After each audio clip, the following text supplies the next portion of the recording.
আসসালামু আলাইকুম, সবাই কেমন আছেন? আশা করি সবাই ভালো আছেন। আজকে আমি আপনাদের সাথে চিকেন কাচ্চি রেসিপিটি শেয়ার করব। প্রথমে আমি মুরগির মাংসগুলোকে ম্যারিনেট করে নিব।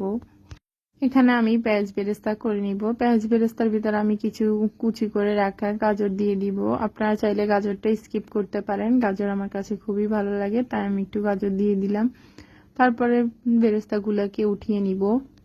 তারপর তেল গরম হয়ে গেলে তেলের ভিতরে পেঁয়াজ বাটাটা দিয়ে দিব, দিয়ে পেঁয়াজগুলোকে ভালোভাবে কষিয়ে নিব। নেওয়ার পর ম্যারিনেট করা মুরগির মাংসগুলোকে দিয়ে দিব।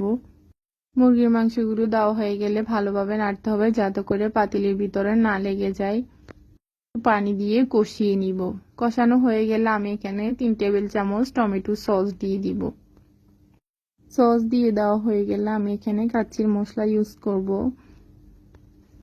5 মিনিট মুরগির মাংসগুলোকে রান্না করে নিব। মুরগির মাংসগুলো রান্না করার পর দেখতেই পাচ্ছেন কতটা সুন্দর লাগতেছে, মাংসগুলোকে অনেক লোভনীয় লাগতেছে।